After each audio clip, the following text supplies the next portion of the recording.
Merci à tous. Et donc nous avons le plaisir d'accueillir quelqu'un que nous connaissons bien, qui est Vincent Courtillot, donc qui est de l'Institut de physique du Globe de Paris et de l'Université Paris Diderot, qui va nous parler des sources de la compréhension et de la modélisation du changement climatique en posant le problème des questions qui restent en suspens. Je vous laisse la parole. Merci beaucoup, Benoît.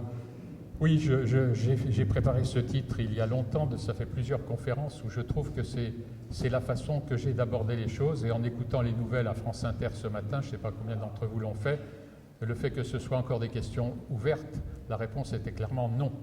Entre 7h et 9h du matin, on a eu plusieurs éditoriaux économiques, politiques, qui tous disaient « le réchauffement climatique, c'est la base de notre réflexion dans la version majoritaire GIEC ». Bon, nous, ici, là, je pense que les gens qui sont là, ils sont parce qu'ils s'intéressent au débat. Je reviendrai sur cette notion de débat et je vais le faire avec vous en vous disant que j'ai énormément apprécié, j'en suis pas étonné, la conférence de Richard Lindzen. Je suis en accord avec tout ce qu'il a dit et c'est une merveilleuse introduction. Je vais simplement essayer de l'illustrer. Je dirais, I would say, Richard, I was going to say I agree with everything you said except what you said on God. So, that removed, I agree with everything else. Et donc, ce que je voudrais, c'est vous... Alors, je ne savais pas exactement à qui je m'adresserais ce matin quand Benoît m'a invité, et donc je risque de dire des choses que beaucoup d'entre vous connaissez déjà. Je pense qu'une petite partie au moins de mon exposé sera nouvelle pour la plupart d'entre vous. La vue majoritaire sur le changement climatique, je l'ai résumée en disant la température globale moyenne de la basse atmosphère a augmenté d'environ 0,7 degrés, Richard vient de le rappeler, 1 degré depuis 150 ans. Le dioxyde de carbone d'origine anthropique est responsable du réchauffement global par ce qu'ils appellent l'effet de serre. Et le rôle du Soleil dans ces variations et dans les variations récentes en particulier est faible ou négligeable. Et on nous dit que ça fait l'objet d'un consensus, même qu'aujourd'hui, ça n'est plus discutable. Et je vais essayer de me focaliser sur ce qui est notre pain quotidien en géophysique et la raison pour laquelle, alors que nous ne sommes pas avec mes collègues des climatologues professionnels, nous avons pu aborder ces problèmes, c'est les observations. Et quelqu'un me demandait avant le début de cette conférence comment est-ce que vous pensez qu'on peut attaquer le problème quand on est un physicien et qu'on ne sait pas très bien par quel bout le prendre. Malheureusement, je crois qu'il faut d'abord avoir écouté le résumé et dominer le résumé que Richard Lindzen vient de nous faire. Et il faut se jeter à corps perdu dans les observations, aller les regarder, et c'est quelque chose d'absolument essentiel. Et j'ai repris ici des diapositives que Richard m'a prêtées il y a une dizaine d'années et que j'ai trouvées extrêmement frappantes, qui montrent comment est construite l'une de ces courbes entre guillemets d'observation, la température moyenne de la surface du globe. Ça pose énormément de problèmes que je n'ai pas le temps de revoir tous ici, mais regardez la figure de gauche, où chaque point vous montre la moyenne annuelle de la température à une constante près dans chacun des observatoires, chacune des années. Donc on a un nombre important de points. Vous voyez l'échelle à gauche, ça varie en gros de moins 2 degrés à plus 2 degrés. Donc on a déjà réduit énormément l'énorme variabilité naturelle au cours de l'année dans chaque station. Mais ce n'est pas encore suffisant pour qu'on puisse parler de climat. Et l'une des définitions simplifiées que les climatologues donnent du climat dans pas mal de livres de base pour les étudiants, c'est la moyenne du temps sur une trentaine d'années. Richard a insisté sur la différence entre météo et climat et la confusion qui est souvent faite entre les deux, en particulier par les commentateurs de la météo tous les soirs à toutes les chaînes de télévision. Il y a cette confusion en permanence. Si vous faites glisser une fenêtre de moyen-âge d'une trentaine d'années environ sur le nuage de points qui est à gauche, vous obtenez la courbe qui est à droite. Vous voyez que l'amplitude est extrêmement réduite, que ça ressemble plutôt à du bruit et que les valeurs sont beaucoup plus faibles, inférieures à quelques dixièmes de degrés Celsius. Eh bien, une des choses sur lesquelles j'insiste auprès des étudiants quand je leur parle de l'observation des données, c'est le fait que la même figure, sans presque rien y changer, peut avoir des messages subliminaux extrêmement différents. Si vous regardez cette figure-là, vous commencez par dire bon, le changement du climat au cours du siècle, c'est quelque chose de très petit. Ça se chiffre en dixièmes de degrés Celsius. Est-ce que ça a une structure? Ce n'est pas vraiment évident. Il suffit que vous étendiez l'échelle énormément et vous obtenez la courbe qui est à gauche, qui est exactement la même que la courbe qui était à droite dans la figure précédente, et où vous commencez à reconnaître les évolutions du climat telles qu'on vous les dit, et en particulier le réchauffement de la fin du XXe siècle. Mais vous voyez, ce sont de toutes petites valeurs, et il faudrait se poser la question de la confiance qu'on peut apporter à ces points. Quelle est leur incertitude? Il n'y a pas de barre d'erreur.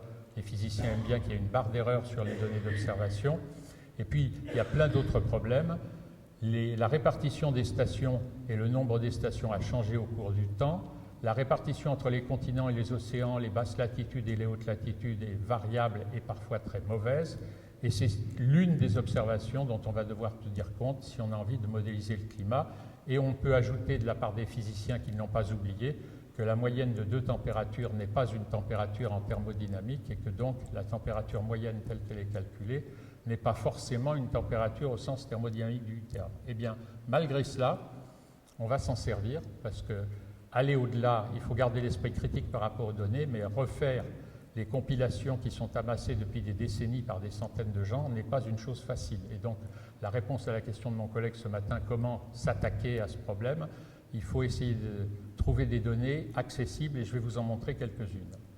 Voici la même courbe que la courbe précédente, mais mise à jour par l'un des centres qui fournissent ces données au niveau mondial, le centre britannique. Vous voyez l'anomalie, ce qu'on appelle l'anomalie de température avec l'échelle à gauche en dixièmes de degré Celsius. L'idée en gros, et je fais ça très grossièrement à la main, c'est que la température a augmenté de façon rapide, quasi exponentielle, mais cette même courbe, vous pouvez la lire de façon très différente. Si vous faites confiance aux variations à l'échelle de quelques dizaines d'années, vous voyez, et c'est notre cas, plutôt des segments d'une trentaine d'années qui se succèdent, qui sont relativement réguliers et linéaires et qui sont séparés par des changements brutaux. Et ça, les physiciens du dernier quart de siècle qui travaillent sur le chaos, les modèles non linéaires et les catastrophes ont pris l'habitude de voir cela comme un signe possible de tels comportements non linéaires. Nous, ce que nous avons fait depuis une dizaine d'années, c'est d'essayer de regarder à partir de la géophysique et du géomagnétisme qui était notre spécialité, et en particulier des relations entre le Soleil et la Terre, on a essayé de regarder si c'était vrai que cette affirmation que le Soleil est sans importance dans les variations récentes du climat était soutenue par l'observation. Pour cela, il nous faut avoir des indicateurs de la variation de l'activité solaire. Le premier indicateur auquel on peut songer, mais ça n'est pas le seul, ce sont les taches solaires. Je pense que vous connaissez tous ces cycles de taches solaires qui font en gros une dizaine ou 11, on parle du cycle de 11 ans. En fait, vous voyez que ce cycle est extrêmement variable. Si j'en trace l'enveloppe, il y a eu des périodes, une période en particulier au XVIIe siècle qu'on appelle le minimum de Maunder, au cours duquel il n'y avait pas de taches solaires sur le Soleil, et on est sûr que c'est le cas parce que l'observation de qualité avait commencé avec Galilée avant ce minimum. Et puis vous voyez des variations considérables, et en particulier, je vous demande de vous focaliser sur les variations, c'est ce que nous avons fait dans un premier temps il y a une dizaine d'années, de l'activité solaire au cours de du siècle qui vient de se terminer. Vous voyez une variation que j'appelle en M, une amplitude croissante, décroissante avec deux maximums, qui est tout à fait une signature caractéristique. Et cette signature caractéristique, nous l'avons retrouvée dans les variations de la température, par exemple dans les stations météorologiques des Pays-Bas. Je vais vous montrer une série de ces résultats d'observation que nous avons accumulés au cours de la dernière décennie, avec la surprise, je vous donne la conclusion par avance, de retrouver de plus en plus fortement et clairement des signatures solaires dans des observations que je pense personne ne conteste. Cette première figure vous montre deux courbes. La courbe en bleu, c'est la variation de l'activité du Soleil de 1920 à l'an 2000. Vous y retrouvez cette espèce de grand M majuscule dissymétrique que je vous montrais dans la figure précédente, où il avait été tracé à la main. Ici, il est calculé soigneusement. Et puis, on a dans la courbe en vert la variabilité, ce qu'on appelle la durée de vie, de la température dans les stations, dans l'ensemble des stations des Pays-Bas. Et vous voyez que ces deux courbes ont un degré de corrélation tel que la phrase célèbre que vous avez tous appris, corrélation n'est pas causalité. Quand on a une corrélation comme ça, avec des variations non périodiques, dissymétriques sur une durée suffisante, avec un nombre de degrés de liberté suffisant, eh bien, il vaut mieux réfléchir à la possibilité d'une relation causale entre les deux. Et depuis le début, nous n'avions guère de doute, et on a pu confirmer cela avec l'ensemble des stations météo européennes. Ensuite, on a analysé quelque chose d'autre qui était plus près de nos compétences de géophysicien de la Terre solide. On a regardé l'évolution de la longueur du jour, ou ce qui revient au même de la vitesse de rotation de la Terre, sa croûte et son manteau sur lesquels vous êtes assis en ce moment. On n'est pas dans l'atmosphère, là, on est sur la Terre solide. Cette variation de la longueur du jour, elle a une composante caractéristique qui varie tous les 6 mois et qui est représentée ici en bleu. L'échelle de gauche est en millisecondes. La variabilité est de l'ordre de 0,3 millisecondes. C'est la variabilité à cette fréquence-là de la longueur du jour. Ça a l'air tout petit, c'est quelque chose qu'on sait très bien mesurer depuis en gros les années 60. Et la courbe en bleu que vous voyez là est déterminée avec une grande confiance. Et la courbe en rouge qui est mise par-dessus n'est pas vraiment, comme c'est dit dans la légende quand je vais vite, le nombre de taches solaires. C'est le nombre de taches solaires retournées, changées de signe et décalées d'1 an. Pourquoi est-ce qu'on fait ça? Parce qu'on sait, et on y reviendra tout à l'heure, que les rayons cosmiques sont en antiphase et déphasés d'1 an par rapport au Soleil. Donc vous voyez une corrélation tout à fait remarquable et étonnante entre une variation solaire et une variation de la rotation de la Terre. Comment est-ce que le Soleil fait avec ses photons, son énergie, son vent solaire pour affecter la rotation de la Terre solide? J'y reviendrai soit dans mon exposé, soit dans les questions si vous le souhaitez. Troisième exercice auquel nous nous sommes livrés, chercher des stations dans lesquelles on a des enregistrements suffisamment longs pour y repérer des effets qui sont relativement fins et être sûr que ces effets sont bien repérés. 3 observatoires, à Prague, à Bologne et à Uccle en Belgique, ont un enregistrement de 250 ans au moins qui permet de faire l'exercice suivant. Vous prenez les cycles solaires que vous avez vus tout à l'heure sur cette période de 250 ans. Vous calculez le cycle solaire moyen. Vous découpez alors la population de vos données en 2. Les enregistrements annuels du 1er janvier au 31 décembre dans chacun de ces observatoires qui ont été faits quand les années étaient supérieures à la moyenne solaire, et un deuxième paquet qui est faire la moyenne des distributions de température annuelles quand c'était inférieur. Les courbes rouges sont les courbes du 1er janvier au 31 décembre, moyenne pour tous les cycles supérieurs à la moyenne. Et la courbe bleue, c'est la courbe pour tous les cycles inférieurs à la moyenne. La différence entre les deux est d'1 degré. Elle est significative avec un test, par exemple, de Kolmogorov-Smirnov à 99%. Donc il n'y a aucun doute que sur ces durées-là, ces observatoires savent, entre guillemets, si le cycle solaire est fort ou faible, au-dessus de la moyenne ou en dessous de la moyenne. Vous voyez un autre piège, si j'ose dire. Vous voyez que la courbe rouge est au-dessus de la courbe bleue à Prague et à Bologne, mais en dessous, en Belgique. Ceci veut dire que le signe de cet effet fondamental, qui ne peut qu'être lié au Soleil et à son cycle de 11 ans, change de signe à des échelles régionales très faibles. Si vous vous amusez à faire la moyenne européenne, vous allez tuer l'effet. Ça montre, Richard a parlé de l'importance des vents et des montagnes, ça montre l'importance du climat local. La signature de ces effets est clairement solaire, mais elle est variable à cause d'un effet local, régional, dû au climat, au sens moyen des vents et ainsi de suite. Un autre exercice auquel on se livre, et cette figure est un petit peu compliquée à lire, mais je vais essayer de la décrire rapidement. Vous retrouvez en haut la courbe moyenne de température du site anglais qui fournit ces données que chacun d'entre vous peut récupérer sur le web. Et en bleu pâle et en rose pâle, j'espère que ça se voit, la réponse est oui. Vous avez les périodes en rose qui sont celles où la pente est positive, et en bleu celles où elle est négative ou faible ou nulle. Je saute sur la deuxième courbe en partant du haut, et je vous montre 2 indicateurs des variations du climat océanique. La troisième courbe, celle qui est en rouge et bleu, vous montre l'évolution d'un indicateur que les climatologues calculent depuis un certain temps, qui est l'oscillation décennale du Pacifique. La plupart d'entre vous la connaissez sous le nom de PDO. Celle du dessous, la dernière en bas, c'est la même chose pour une autre oscillation, l'AMO. Vous voyez que dans le cas de l'AMO, il y a une très bonne corrélation des pentes et des températures moyennes. Vous voyez que pour la PDO, c'est moins facile à voir, mais statistiquement, il y a beaucoup plus d'événements rouges quand la pente est croissante et d'événements bleus quand la pente est décroissante. Ça vous montre quoi? Ça vous montre non pas un effet solaire, mais ça vous montre un effet océanique, et c'est difficile de faire marcher le pilotage autrement qu'en allant du sens de l'océan à cause de sa masse, de sa densité et de ses constantes de temps, vers l'atmosphère. Ce n'est pas l'atmosphère qui peut causer ça, c'est dans l'autre sens, et donc ça nous montre des variations sur des constantes de temps qui sont longues et avec un mécanisme qui, pour l'instant, n'a pas besoin de connaître le CO2. Le dernier résultat que je veux vous montrer, celui-là, je suis sûr que vous ne l'avez pas vu parce que c'est un article que mes collègues Jean-Louis Lemuel, Fernando Lopez et moi-même avons soumis hier, avec difficulté d'ailleurs, pour des raisons purement informatiques.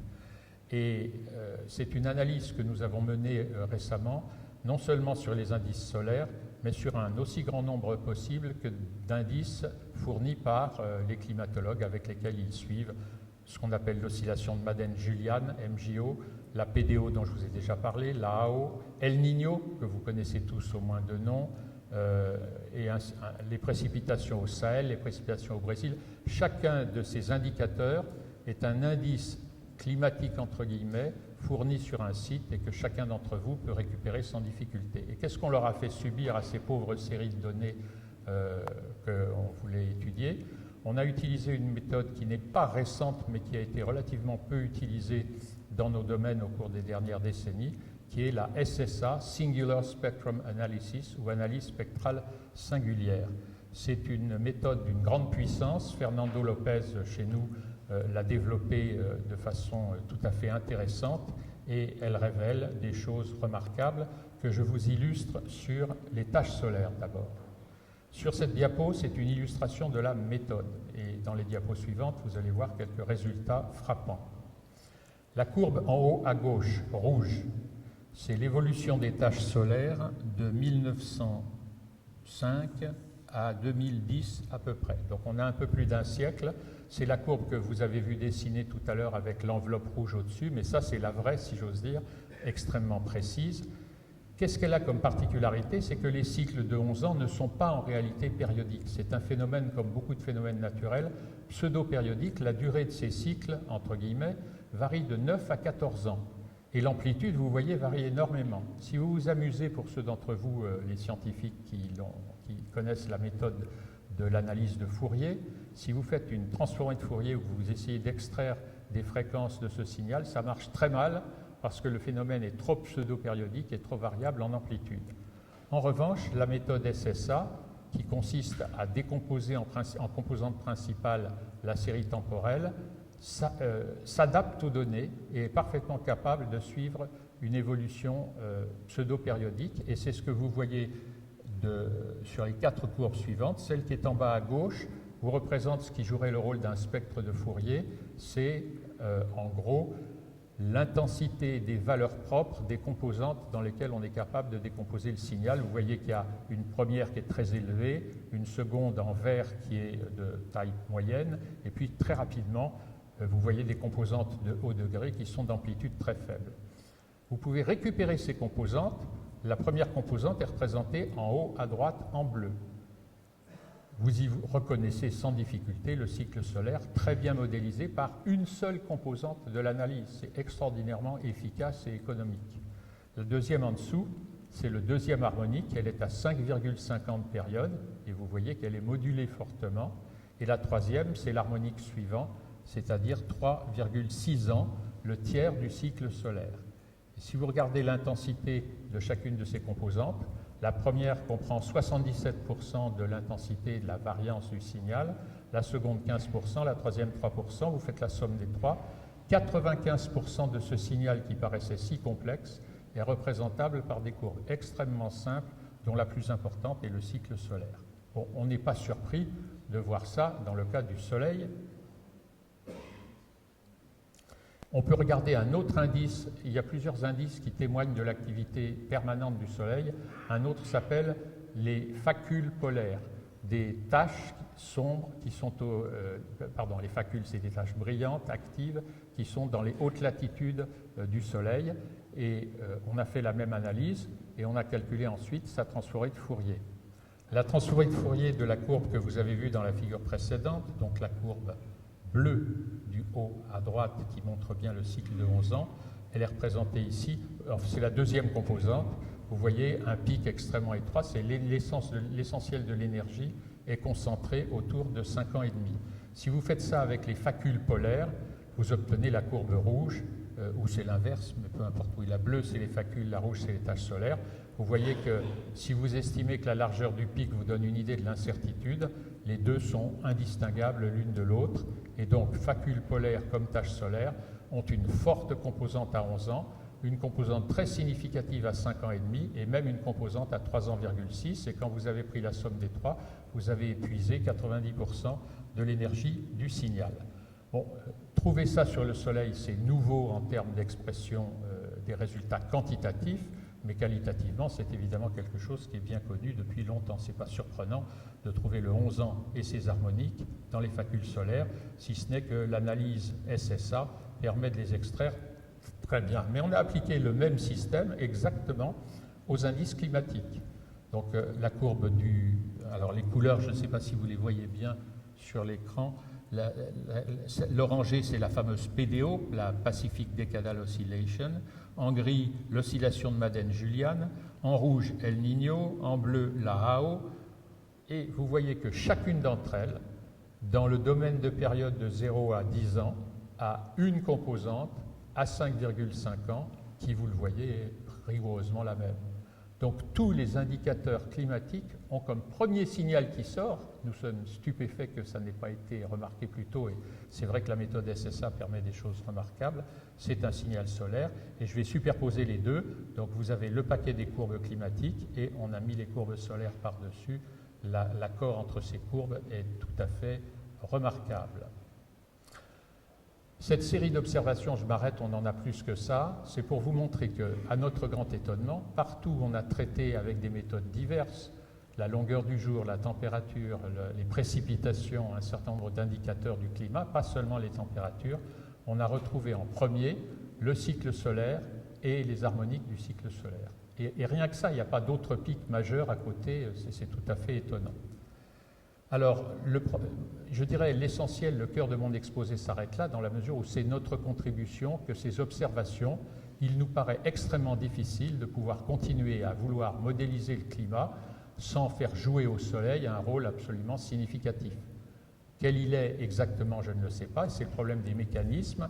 Richard vous a résumé les aspects importants de la recherche sur les mécanismes sur le climat, sur ce dessin classique qu'on trouve dans tous les livres de climatologie.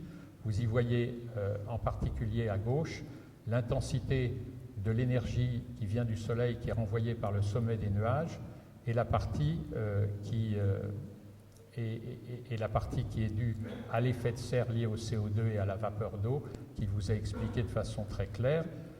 340 watts par mètre carré en moyenne à toutes les latitudes et par jour arrive sur Terre. Une partie qui est pratiquement le quart est réfléchie par le haut des nuages et est renvoyée directement en haut, et une partie est absorbée. Et si vous changez la couverture nuageuse de quelques pourcents, vous changerez le bilan radiatif dont Richard a parlé, d'autant que le doublement du gaz carbonique à 3,7 watts par mètre carré auquel il a fait allusion. Donc ça, c'est juste pour reprendre et confirmer le fait que la variabilité du système se situe dans le pourcent, et qu'à côté de l'effet de serre et de l'importance considérable de la vapeur d'eau, vous avez d'autres phénomènes qui agissent avec les mêmes intensités. Et dire qu'on a tout réglé avec le CO2 seul, c'est-à-dire en fait traiter de l'atmosphère sèche, n'est pas la réponse à la question. Alors quels sont les mécanismes? On commence seulement à défricher quelques-uns des mécanismes qui peuvent être responsables des observations que je vous ai faites.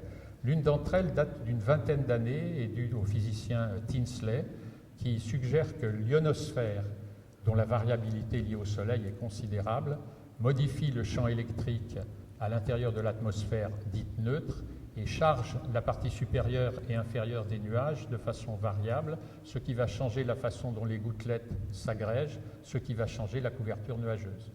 Comme ces nuages y renvoient 80 watts par mètre carré, si vous les changez de 10%, la couverture nuageuse, ce qu'hélas personne ne sait, il n'y avait pas de satellite mesurant la couverture nuageuse en 1900, donc on n'aura probablement jamais accès à ces données. Mais quand on aura par contre 100 ans d'observation dans quelques décennies, puisqu'on en a 30 ou 40 pour l'instant, on aura la réponse à la question. L'idée, c'est le champ électrique à l'intérieur des nuages peut modifier suffisamment la couverture nuageuse, une partie de cette couverture, pour expliquer en partie le transfert d'une information solaire sur l'atmosphère dans la troposphère. Une autre hypothèse a été faite par Svensmark, vous la connaissez tous, c'est la corrélation entre les flux de rayons cosmiques et les nuages de basse altitude, corrélation qui a fait l'objet d'un travail théorique et expérimental du même groupe conduit par Svensmark, publié récemment dans Nature. Je ne sais pas comment ils ont fait pour passer dans Nature, mais ça prouve que c'est encore possible et ça confirme la probabilité de ce mécanisme. D'ailleurs, ces deux mécanismes ne s'excluent absolument pas l'un l'autre, ils sont tout à fait possiblement complémentaires et dans les deux cas, que ce soit les rayons cosmiques ou les courants dans l'ionosphère, on a une variabilité qui est considérable. Et ici, j'ai résumé en gros ce que nous apprennent les climatologues et ce que nous avons pu apporter. Les climatologues savent, et les physiciens du Soleil en particulier, que les UV d'origine solaire influencent la température de la stratosphère. Il y a des tas de mécanismes qui ont été proposés pour rendre compte d'un couplage entre la stratosphère et la troposphère et le fait que ces signaux se propagent jusqu'à la basse troposphère. Et ce qu'ont montré Lopez et Lemuel et leurs collègues dans un papier récent sur les positions du pôle, si vous suivez le pôle de rotation de la Terre, eh bien, il suit également les variations solaires de façon très jolie, ce qui veut dire que la Terre solide, la croûte et le manteau sont couplés à l'atmosphère et que tout le système fait l'objet d'un transfert possible de quantité de mouvement et de chaleur, de matière et de chaleur. Alors, ce sont des idées, ce n'est pas encore un mécanisme complet, quantitatif et démontré, mais les pistes sont considérables et ça correspond bien à des mécanismes dans lesquels la variabilité n'est pas de 1 pour 1000, comme c'est le cas de la variabilité des longueurs d'onde visibles du Soleil. Souvent, les gens du GIEC vous disent 1 pour 1000, ce n'est pas suffisant. Oui, mais les UV, les EUV, les rayons cosmiques, ce sont des dizaines de pourcents. Leur variabilité est considérable et ces mécanismes non linéaires peuvent être amplifiés de façon extrêmement importante. Je voulais terminer rapidement j'ai enlevé quelques diapositives qui correspondent à des choses dont Richard vous a parlé. On peut parler des événements extrêmes sur lesquels je partage, et le GIEC partage ce qu'il a dit. Il a parlé également du niveau de la mer, ces accélérations de l'augmentation du niveau de la mer, si vous regardez sur 100 ans, les enregistrements ne sont pas raisonnables. Et si vous revenez à la température, même elle semble leur jouer des tours, dans la mesure où vous savez que depuis près de 20 ans, la température toujours aussi variable a une tendance multidécennale, donc le climat, qui est plate et donc un plateau. Ce plateau a été confirmé par des données encore plus récentes que celles que vous voyez ici. Dans un premier temps, ils ont cru pouvoir crier victoire parce que dans les années 2016, la température s'est mise à augmenter considérablement, mais elle est revenue à sa valeur antérieure des années antérieures. C'était un événement El Niño, c'est-à-dire un événement de durée 2 ou 3 ans, de nature météorologique plus que climatique, comme celui que vous voyez très bien vers 1998. Et donc, le plateau est confirmé et continue. L'autre chose qu'a cité Richard et que je voulais évoquer, c'est la puissance des modèles. Un modèle doit pouvoir faire des prédictions.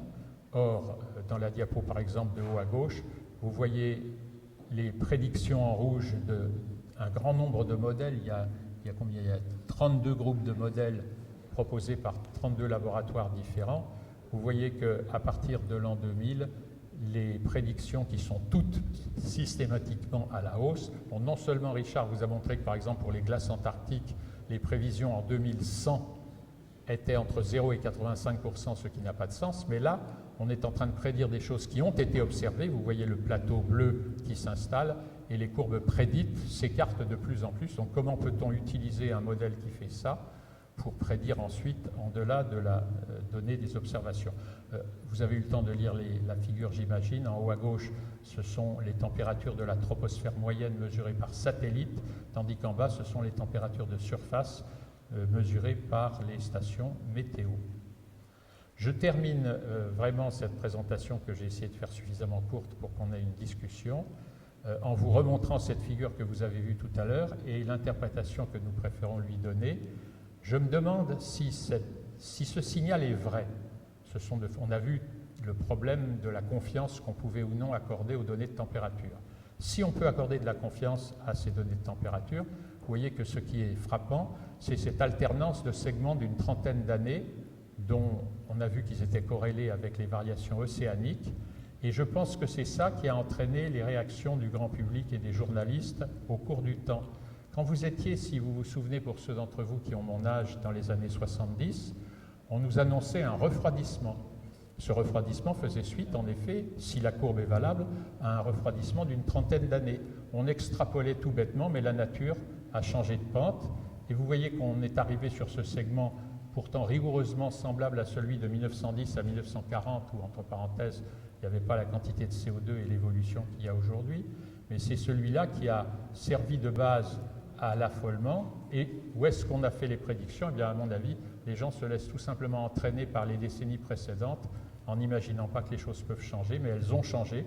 Nous sommes sur un plateau, et bien que je sois incapable de faire un modèle sérieux climatique et un modèle de prédiction, je pense que le plus raisonnable heuristiquement quand on voit ça, c'est de dire que pour les 10 années qui nous viennent, l'évolution sera à peu près plate, et donc le GIEC pourra se flatter d'avoir arrêté le réchauffement climatique.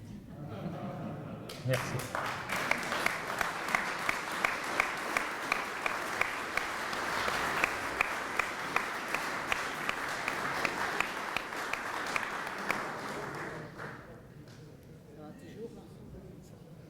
Ça va.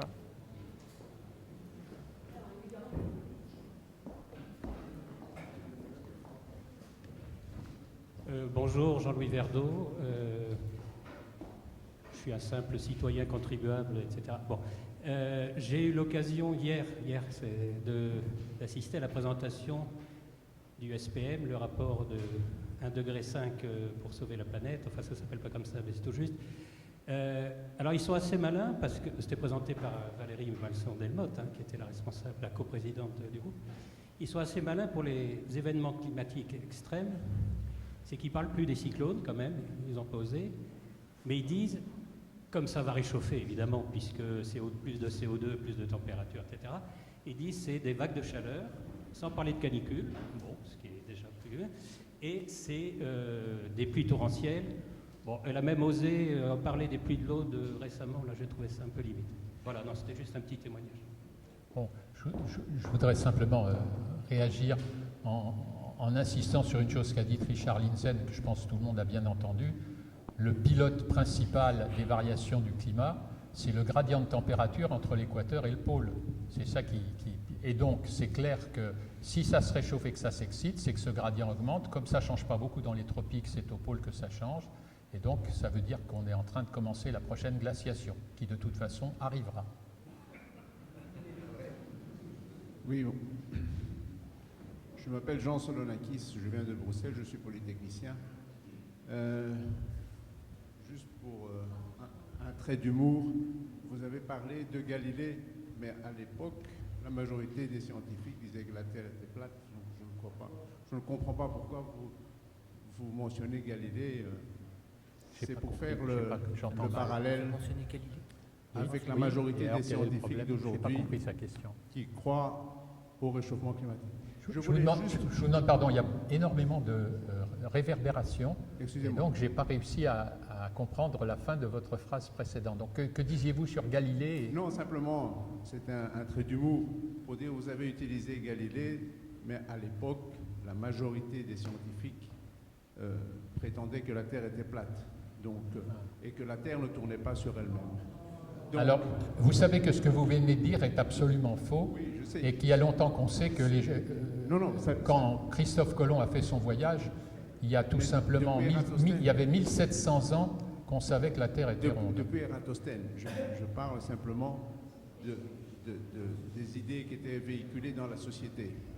Mais la question n'est pas là. La question, c'est ce brainwashing concernant le réchauffement climatique anthropique et les écarts entre les observations que vous avez parfaitement montrées et les prévisions, en tout cas ce que le GIEC prétend promouvoir au sein de nos sociétés, me font penser à une pensée politique totalitaire que l'on essaie de nous inculquer et qui risque de bloquer nos sociétés et de nous conduire à des problèmes sociaux dans nos propres sociétés qui sont extrêmement graves, beaucoup plus graves que les soi-disant problèmes climatiques.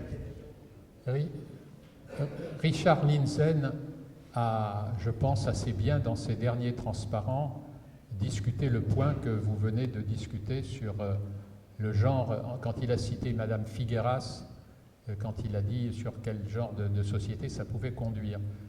C'est incontestable qu'il y a dans les positions qu'on lit dans la presse, dans le grand public, chez certains scientifiques, une position dogmatique et que le débat, et c'est pour ça que c'est très difficile pour nous, semble de plus en plus être un débat religieux. Mais une chose que je voudrais dire et sur laquelle j'insiste toujours, c'est que même s'il n'y avait pas ça, qui est une difficulté supplémentaire, il pourrait y avoir le même type de problème. Vous m'avez sans doute, pour ceux d'entre vous qui m'ont déjà entendu en parler, entendu citer l'acceptation de la théorie de Wegener de la dérive des continents. Vous savez que Wegener a publié son papier en allemand en 1913. À cause de la Première Guerre mondiale, il n'est paru en anglais, je crois, qu'à partir de 18, et il a commencé à être lu et commenté. Si vous fabriquez un GIEC de la tectonique des plaques et que vous prenez ce que vous estimez à un moment donné être les 500 meilleurs géologues du monde, les plus honnêtes, les plus travailleurs, tout ce que vous voulez, il n'y a pas besoin de faire appel à des qualités morales négatives.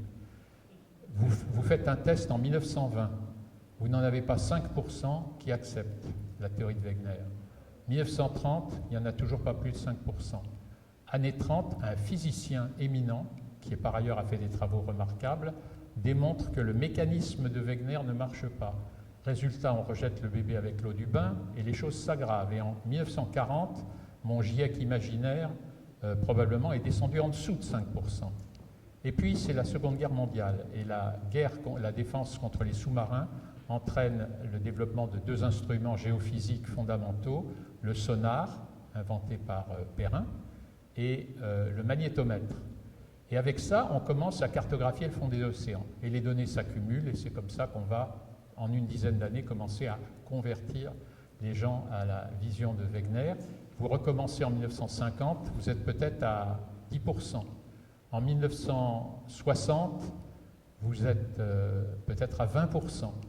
Il faut attendre 1965, lors d'un colloque aux États-Unis, pour que la majorité, pas l'écrasante somme, mais la majorité des scientifiques se convainquent.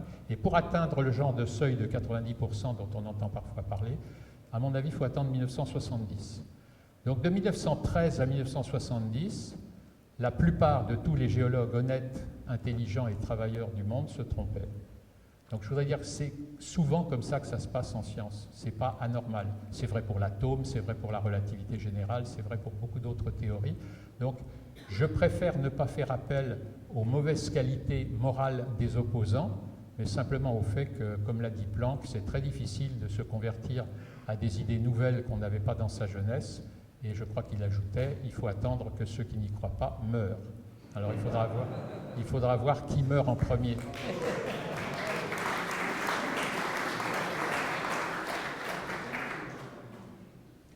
Bonjour, mon nom est Pierre Barberis.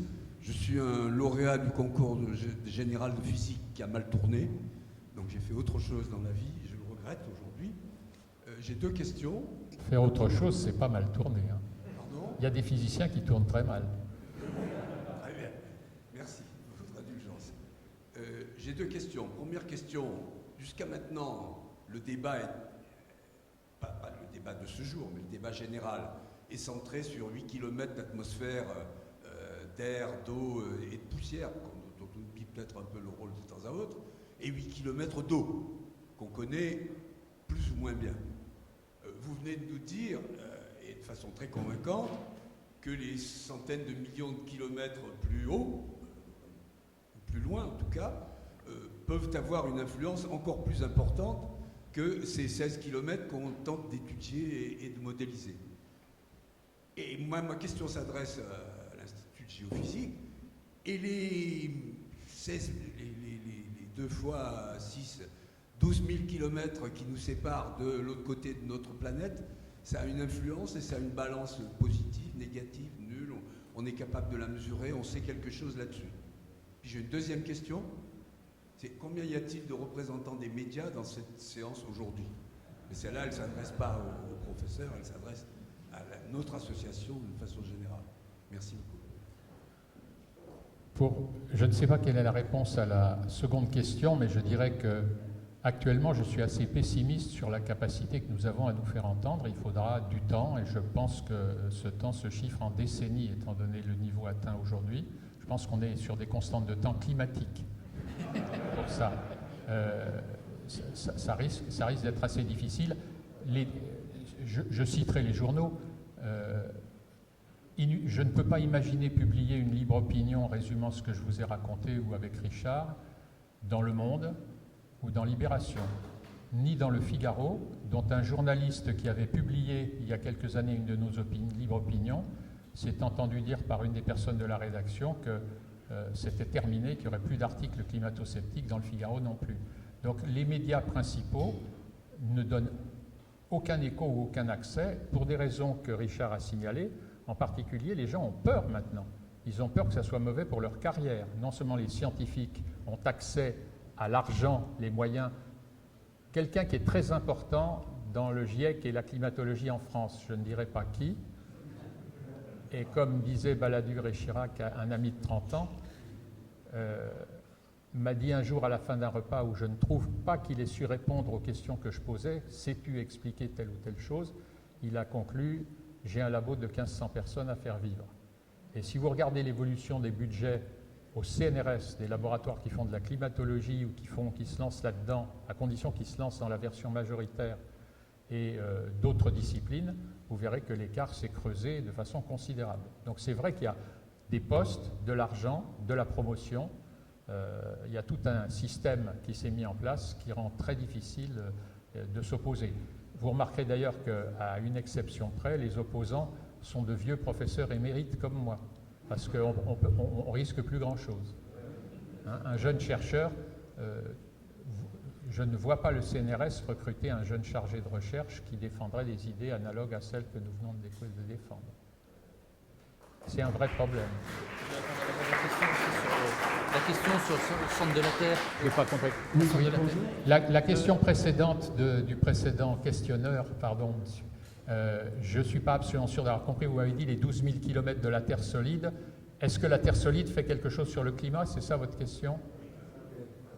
En gros, de façon active, le principal composante qui nous rapproche, c'est le volcanisme.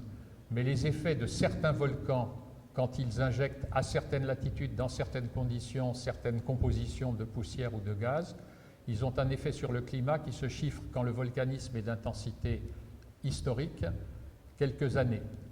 Donc on peut considérer que ce n'est pas un problème à l'échelle décennale et au-delà. Ça l'a été il y a 65 millions d'années, quand le volcanisme d'Inde s'est mis en place et a éteint 65% des espèces et les dinosaures, mais il faut voir que c'était tellement plus géant que tout ce qu'on a pu voir depuis il y a 15 millions d'années qu'on n'a pas eu une éruption de cette intensité-là. Donc c'est très embêtant pour un géologue de devoir expliquer quelque chose qui n'a pas eu lieu sur Terre depuis 15 millions d'années parce qu'on n'aime pas trop. On aime bien expliquer, c'est la théorie des causes actuelles, avec ce qu'on observe aujourd'hui de physique et de chimie, et on n'aime pas trop.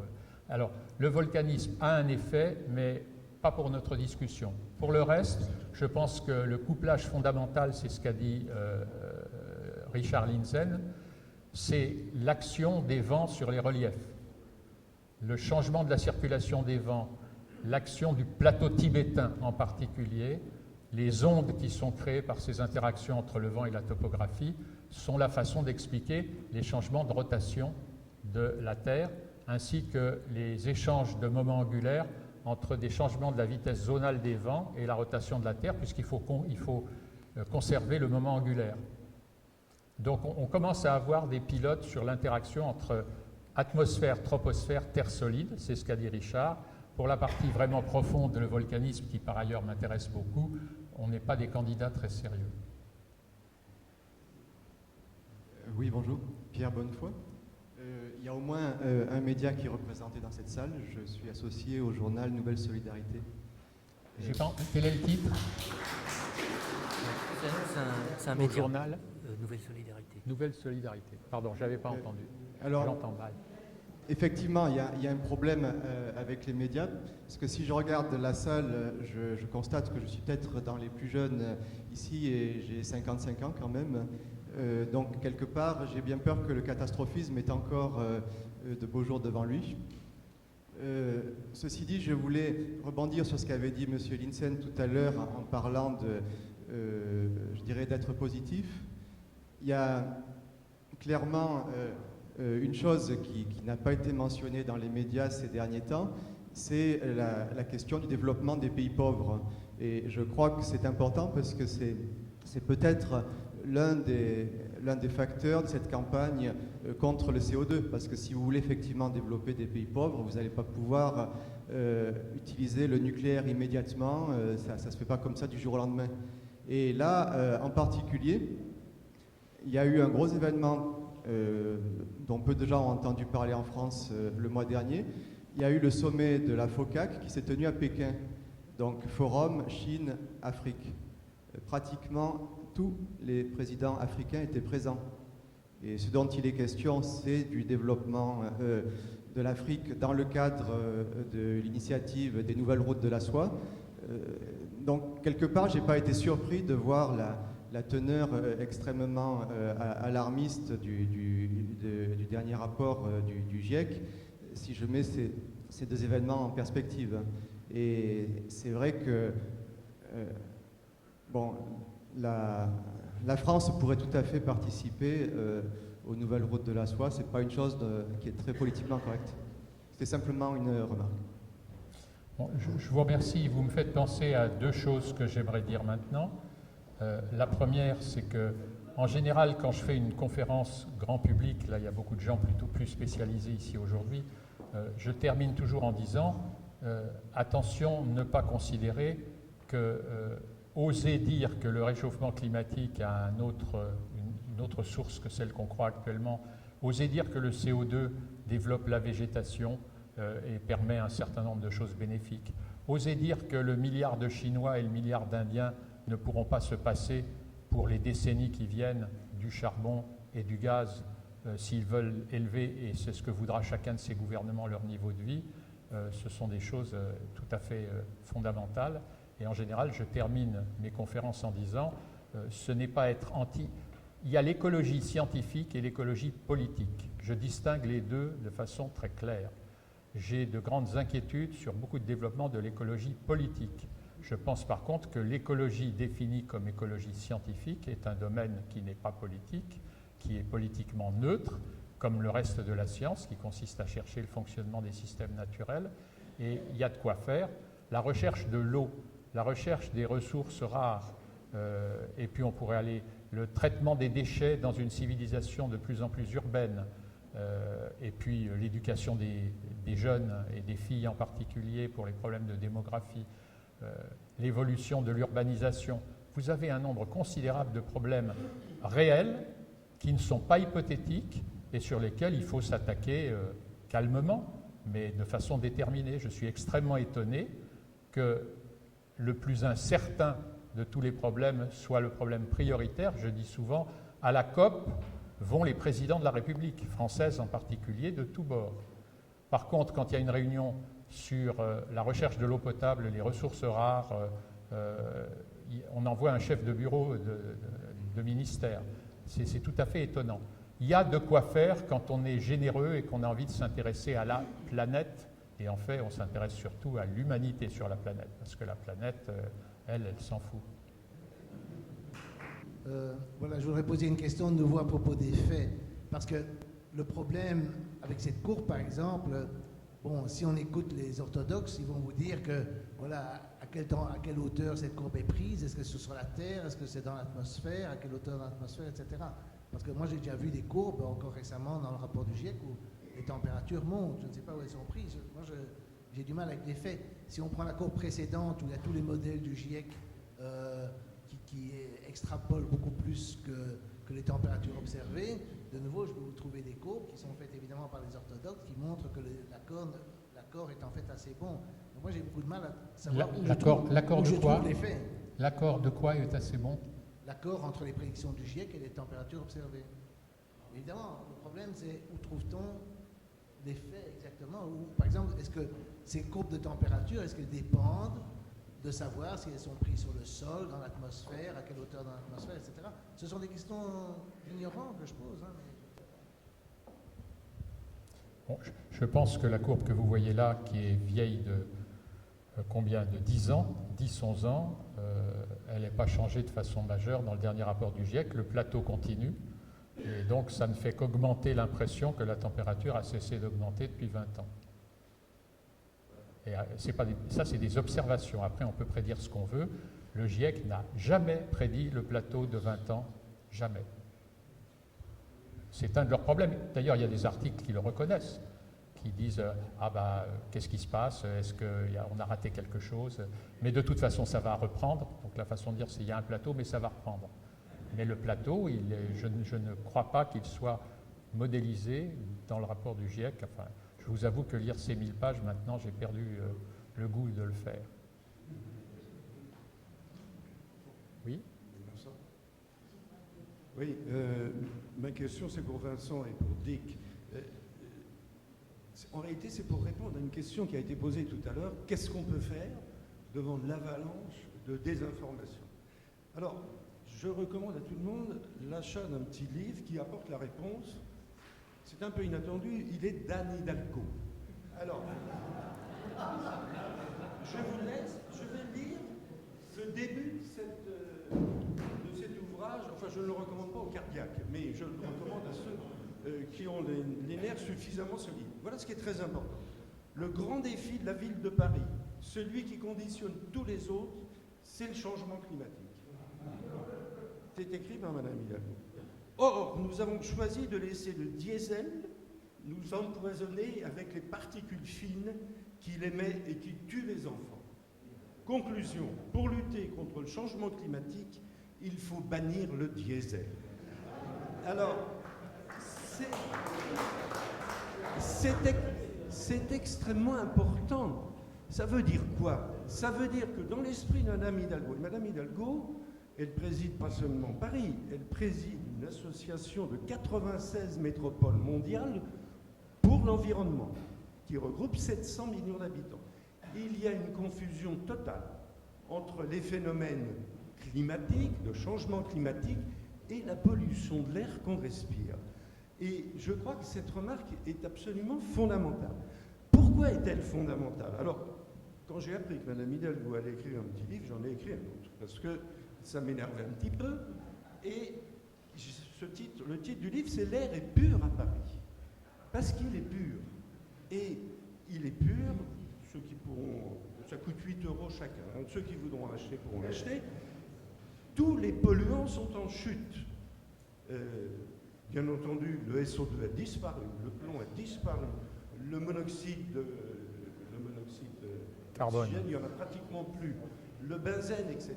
Et même les particules fines, d'après Air Paris, il y en a 10 fois moins qu'en 1950. Il y en a pratiquement plus. Alors, ma question est extrêmement simple. Je termine quand même un élément d'information. Un sondage d'opinion montre que la quasi-totalité des Français est persuadée que la pollution augmente. Alors, il y en a 1% qui disent la vérité, à savoir que dans nos villes, elle est en chute. Alors, ma question est, est-ce qu'on ne trompe pas de terrain? Est-ce qu'il ne faudrait pas commencer par faire savoir ce qu'il en est de la pollution dans les villes, et à partir du moment où l'opinion aurait changé et saurait la vérité, c'est-à-dire que l'air est pur dans nos villes, est-ce que ça ne mettrait pas à mal tout l'édifice de ceux qui nous annoncent la catastrophe? Moi, je ne répondrai pas à ta question, j'ajouterai une remarque qui va dans le même sens. Sauf erreur de ma part, il faudrait le vérifier parce que je n'ai pas vu le texte. L'Environmental Protection Agency, EPA américaine, a classé le CO2 dans les polluants. Donc le gaz carbonique, qui est en concentration si faible, 400 parties par million, qui est un gaz de la vie, sans lequel la photosynthèse n'existe pas, sans lequel nous sommes tous morts. Ce gaz de la vie est censé être un polluant. Et si vous interviewez les gens micro-trottoirs, c'est maintenant rentré dans les têtes.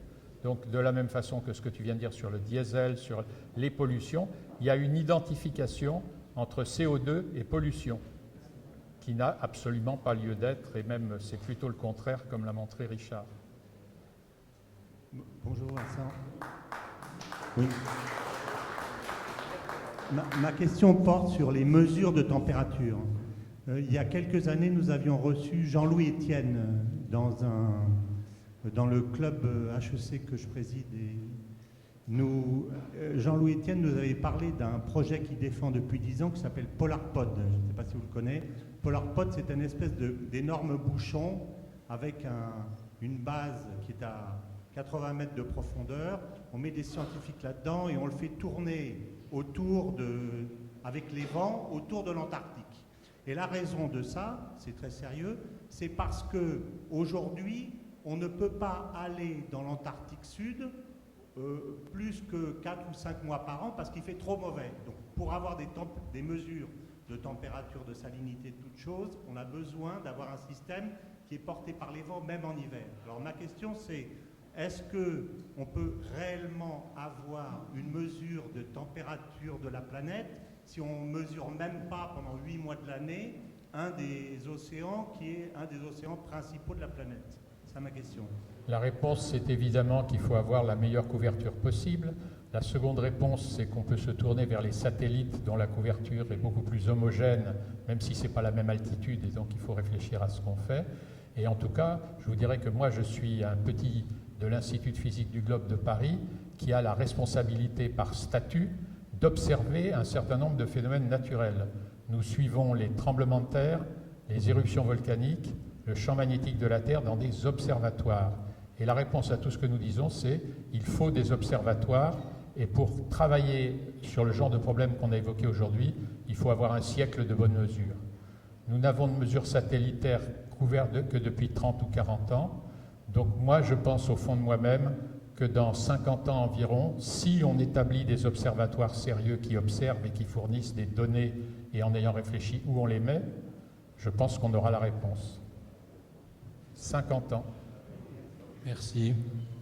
Je voudrais vous poser une question que je crois beaucoup d'entre nous se posent, c'est comment faire bouger les choses. Elle a déjà été posée et bien sûr on en connaît la difficulté. Alors, je pense que tout à l'heure a été évoqué quelque chose d'essentiel sur ce plan de vue, c'est-à-dire que les pays sous-développés ne vont pas nous attendre pour faire ce qu'il faut pour accélérer leur développement. Et les Chinois vont construire des centrales au charbon. Les Indiens vont construire des centrales au charbon. Et ils prennent les dispositions pour pouvoir les financer. C'est-à-dire que jusqu'à maintenant, c'était essentiellement la Banque mondiale ou les organismes internationaux contrôlés par les Occidentaux qui faisaient les financements de ces grandes opérations. Compte tenu des restrictions qu'on voudrait imposer au monde entier avec cette histoire du CO2, eh bien, ils sont en train de dire que finalement, on va changer la règle du jeu, on ne va plus s'occuper de ce que font les Occidentaux et on va faire ce qu'il faut pour s'engager dans une vraie voie de développement dont ils seront les maîtres. Je voudrais que vous me disiez ce que vous pensez de cette situation. Que j'ai essayé de le dire moins bien tout à l'heure quand j'ai parlé d'Inde et de Chine, j'avais ça dans la tête, puis j'ai perdu le fil de ma réponse. Je pense que la Chine et l'Inde feront ce qu'il faut et que donc de toute façon, ce que nous ferons, si nous le faisons, n'aura aucun effet.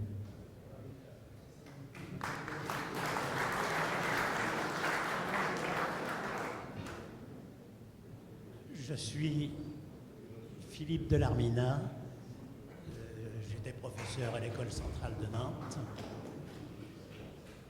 et j'aurais une question à poser, mais auparavant, je voudrais insister sur le fait qu'un des gros arguments scientifiques du GIEC, ce sont ces modèles. Les modèles du GIEC, les modèles du GIEC, les modèles du GIEC, et je suis le premier à dire qu'ils sont hautement contestables.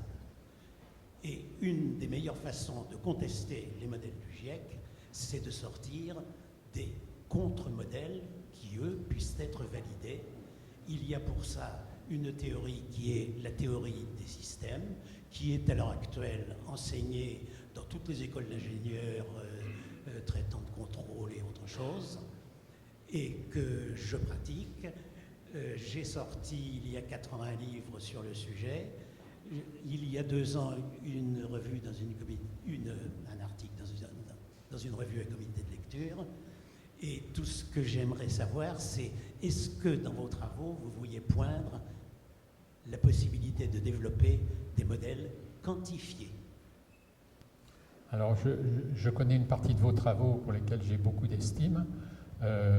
J'ai, comme élève de l'école des mines, un peu appris ces choses-là il y a longtemps. Je pense que ce travail que nous avons à faire nécessite beaucoup de monde et revêt beaucoup d'aspects.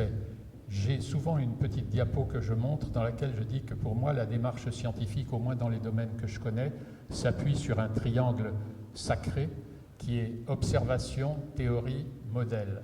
Théorie au sens de théorie physique ou chimique ou biologique, modèle au sens que vous venez de dire de modèle quantitatif, numérique, avec l'aide des ordinateurs et de la théorie des systèmes. Je pense que chacun de ces 3 pôles est essentiel et que chacun doit regarder et interagir avec les 2 autres en permanence. Quand on fait un modèle, on doit aller voir les observations et ainsi de suite. Quand on a une théorie, on doit aller voir si on peut la justifier par un modèle.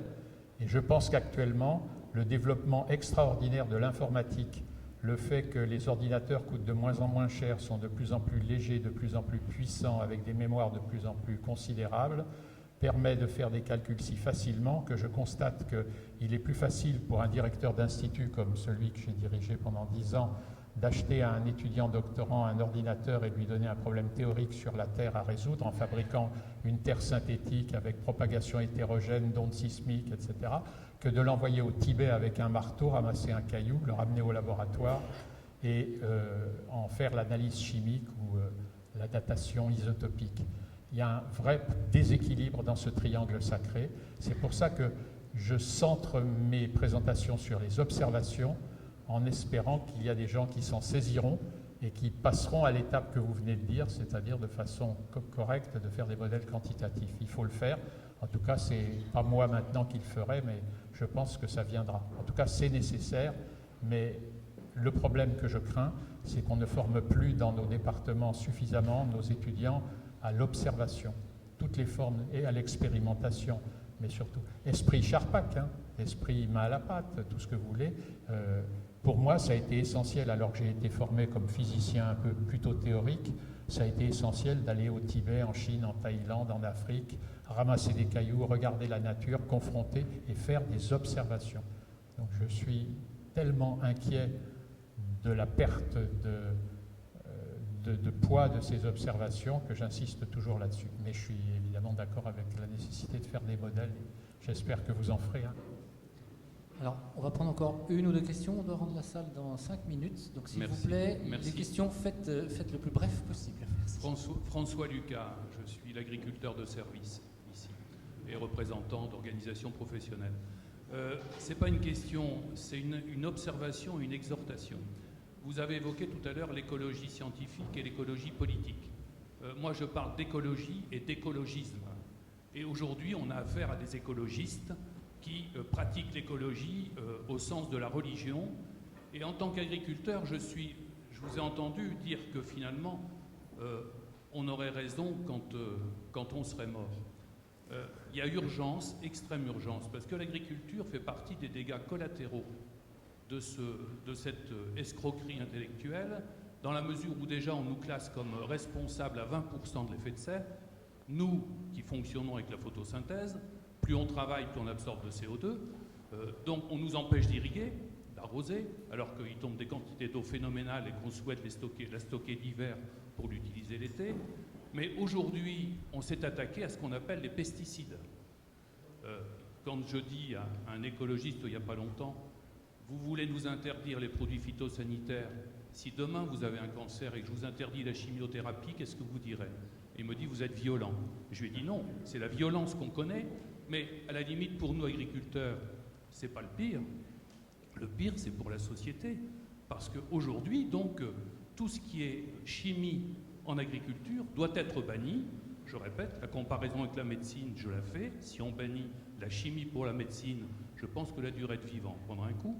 Et tout ça va se traduire par une exhortation à l'agriculture biologique dont on n'a aucun chiffre officiel des rendements moyens, c'est-à-dire que les ministres nous disent « foncez dans l'agriculture biologique, il n'y a que ça de bon », sans imaginer et sans apprécier qu'on va se trouver avec des marchés tout à coup complètement déstabilisés.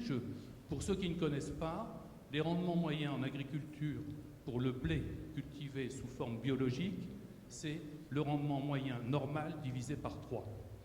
Imaginez la France, imaginez l'Europe, parce que c'est les pays occidentaux qui sont partis dans cette folie. Imaginez tout ça en agriculture biologique et on crève de faim. Donc, je vous exhorte tous ici à ne pas simplement courber la tête en disant « bah oui, c'est nous qui avons raison, mais comme on ne veut pas nous entendre, on se tait ». Non, ne vous taisez pas parce que, je répète, les dégâts collatéraux vont être énormes. Merci.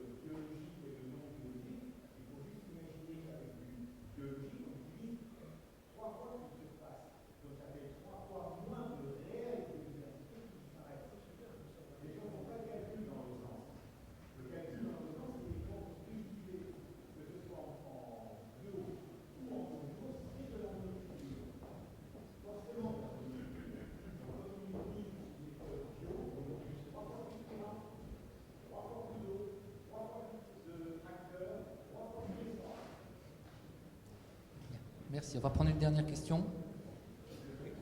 Moi, j'ai participé à toutes les conférences du climat depuis la conférence de Rio en 92, Kyoto, dans mes capacités à EDF. Et j'étais frappé quand même de la mobilisation considérable. Comment se fait-il qu'un phénomène dont on peut douter de la réalité scientifique soit devenu tellement important sur le plan politique et diplomatique? Pour quel motif? Et deuxième question, pourquoi maintenant? Tu as compris? Pierre, tu peux redire, on n'a pas compris la question. On n'a pas compris, on n'entend pas bien. Pourquoi?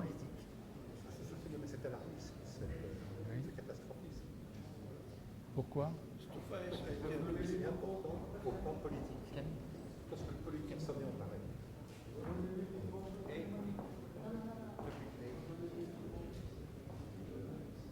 Oui, comment se fait-il qu'un phénomène dont on peut, à juste titre, douter de la réalité scientifique, soit devenu tellement important sur le plan politique et diplomatique? C'est quand même le phénomène majeur de notre époque, aussi bien pour l'idéologie politique que pour les relations internationales. Et pourquoi maintenant? C'est une question pour le déjeuner, ça. Très rapidement, je vais vous donner une idée que m'a donnée mon épouse et que je pense très exacte. Depuis que l'homme a quitté la Terre et a vu la Terre de loin, la vision de la petite planète bleue sur fond noir a eu un rôle considérable dans le monde entier et a nourri l'idée que la planète était petite, finie, et ajouté à ce qu'on croyait jusqu'aux années 50-60 être une augmentation exponentielle de la démographie, on rentrait dans le mur. On sait aujourd'hui que la démographie n'est pas exponentielle, elle suit une courbe sigmoïde et elle tend vers un nouveau plateau. Oui, ça a augmenté, mais ce n'est pas sans fin. Et d'autre part, il faut faire une estimation quantitative de ce que la planète peut nourrir. Mais je pense qu'il y a eu, à cause de cette vision de la Terre finie et de l'expansion démographique, une inquiétude qui s'est cristallisée, le développement à partir de ces inquiétudes de mouvements citoyens, de mouvements écologistes. Puis les partis politiques traditionnels se sont aperçus qu'ils ne pouvaient plus gagner les élections s'ils ne convainquaient pas les électeurs écolos. Donc la gauche et la droite traditionnelle ont essayé de s'attirer successivement les écolos et le résultat final, c'est le bordel.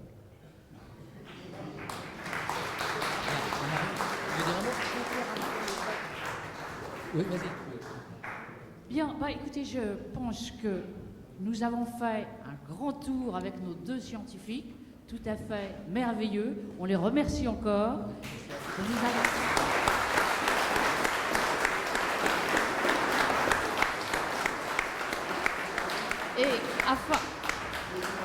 Et afin de pouvoir continuer à vous apporter toutes les documentations nécessaires, l'association des climato-réalistes fait un appel aux adhésions. Donc, je vous remercie infiniment d'être venu nous voir, de nous avoir rencontrés et nous espérons vous revoir très très bientôt. Voilà, on est 500, 600, 1000 inscrits à cette association et nous pouvons faire quelque chose. Si on reste 150 ou 200, on ne peut rien faire. Merci à vous tous.